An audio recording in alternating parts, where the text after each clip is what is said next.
So these are our goats, which we have added in addition to our chickens. We have 2 does, that is female goats, and 2 males, 2 bucklings, one of whom, Coco over there, is going to be turned into a wether soon. And we'll be separating them soon because they're getting old enough where they could actually start breeding before they're really ready. But we mostly bought them to kind of take care of this area, which is kind of a big grassy but kind of rough area next to the lagoon. And they're really nice. These are Nigerian Dwarf Goats. They're a derivative of, they came originally from the West African Dwarf Goat, and they've been bred by people in the United States for a pretty long time, basically to be dairy goats. So I'm hoping we do get to use them for their dairy function at some point, but right now they're weed eaters.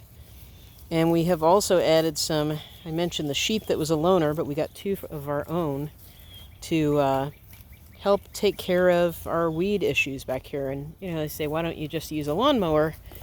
And that's all well and good, except we live in Missouri, and it's pretty rough. The terrain gets pretty rough. So you get down here, keeping them out of the woods so far, which we really want to do because we do want to have some habitat. But you're actually mandated around your lagoon to have something like 50 feet of open area.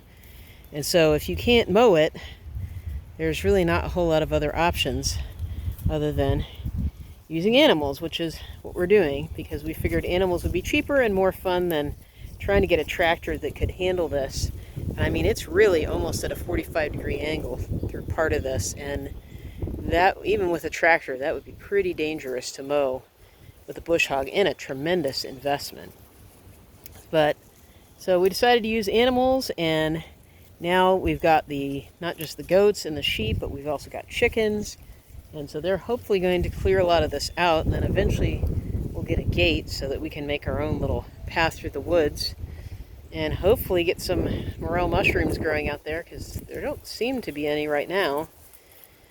But that's another project I'm working on, is trying to figure out how to kind of inoculate the forest with some morel mushrooms. This used to be one giant pasture as far as I know.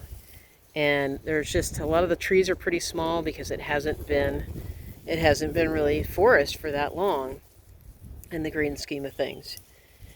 So I have we have our new danger manger over there, which is in progress.